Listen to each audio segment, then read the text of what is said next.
9 janvier. Genèse chapitre 20, verset 1 à chapitre 22, verset 24.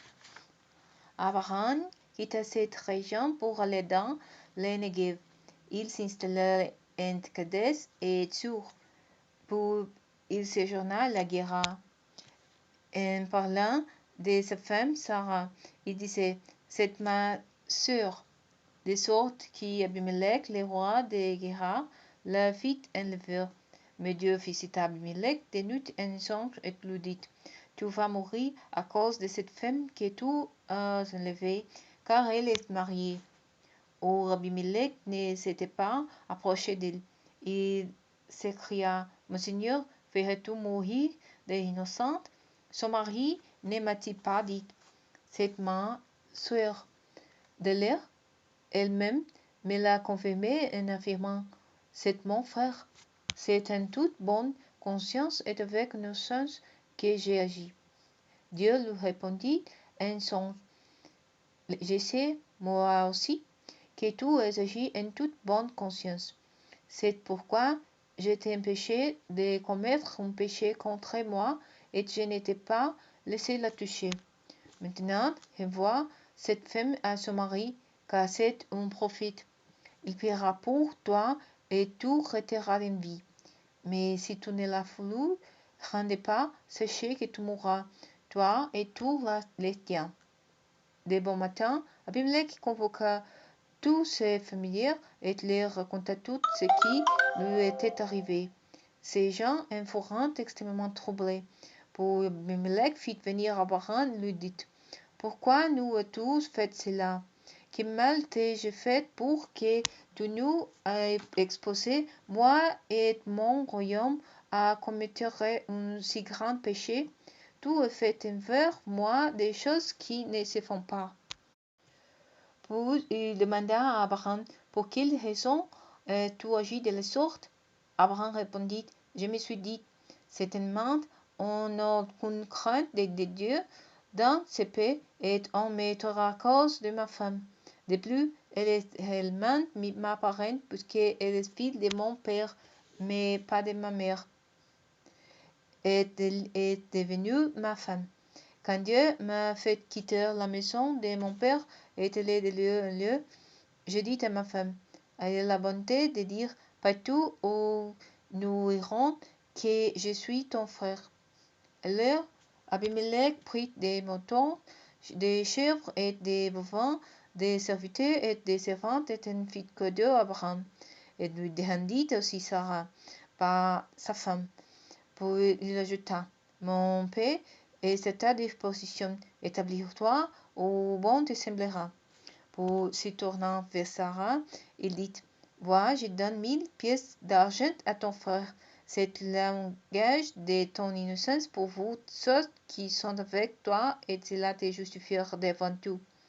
Abraham prit Dieu, et Dieu guérit Abimelech ainsi que sa femme et ses servantes, et ils pourront de nouveau avoir des enfants. Car l'Éternel avait frappé de stérilité toute la femme dans la maison d'Abimelech à cause de l'enlèvement de Sarah, femme d'Abraham. L'Éternel intervint en faveur de Sarah comme il avait annoncé, et il accomplit pour elle ce qu'il avait promis. Elle devint enceinte au temps promis par Dieu. Elle donna un fils à Abraham, bien que celui-ci fût très âgé. Il appela ce fils qui lui était né de Sarah, Isaac. Il rit. Il est circoncis à l'âge de 8 jours, comme Dieu le lui avait ordonné. Abraham avait 100 ans au moment de la naissance d'Isaac. Sarah dit alors: Dieu m'a donné une occasion de rire, et tous ceux qui l'apprendront riront à mon sujet. Il ajouta qu'il aurait dit à Abraham qu'un jour Sarah allaiterait des enfants, et cependant je lui ai donné un fils dans sa vieillesse. L'enfant grandit et Sarah cessa de l'allaiter. Les jours où l'on chèvra Isaac, Abraham fit un grand festin. Sarah vit rire les filles qu'Agar l'Égyptienne avait données à Abraham.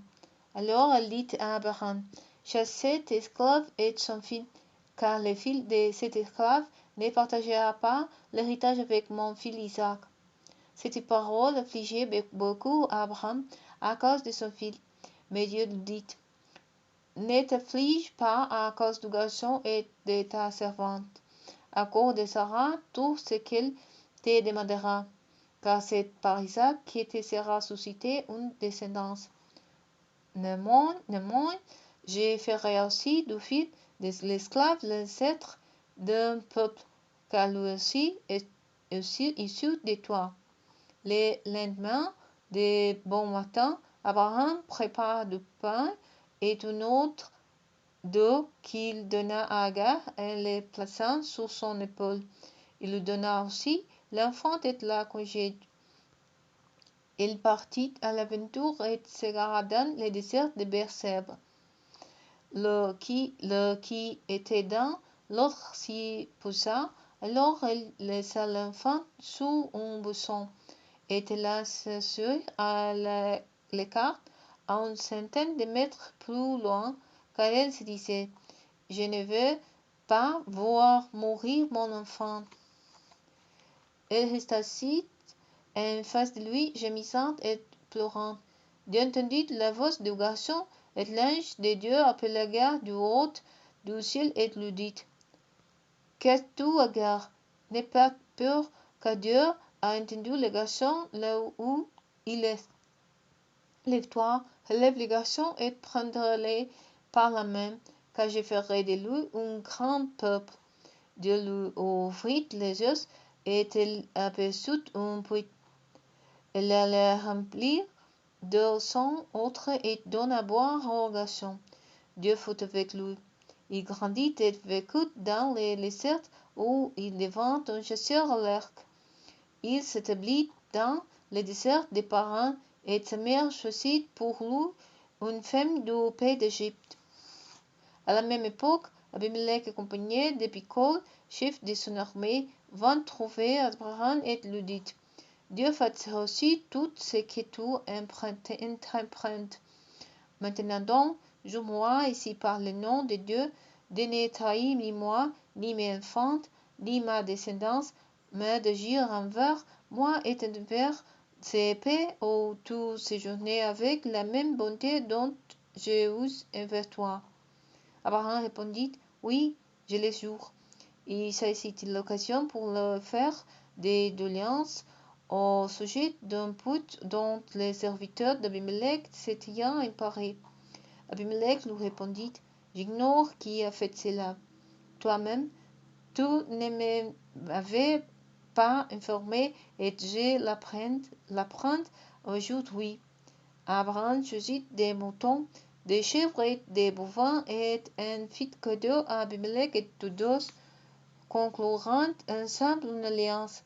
Puis Abraham mit à part cette jeune brebis du troupeau. Abimelech lui demanda, pourquoi as-tu mis ces 7 brebis à part? Il répondit, accepte ces 7 jeunes brebis de ma main. Cela me servira d'attestation de que c'est bien moi qui ai fait creuser ce puits.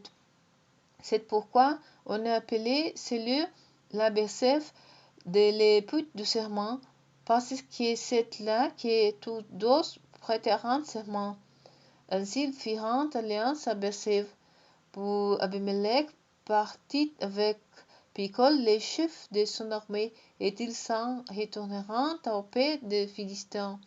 Abraham prit Tamari à Bersève, et il invoqua l'Éternel, de Dieu l'éternité. Il séjourna encore longtemps au pays des Philistins. Après ces événements, Dieu mit Abraham à l'épreuve. Il l'appela Abraham, et celui-ci répondit, mais voici, prendras Isaac, ton fils unique, que tu aimes, lui dit Dieu, et va au pays de Moria. Là tu me l'offriras un sacrifice sur l'une des collines, celle que je t'indiquerai.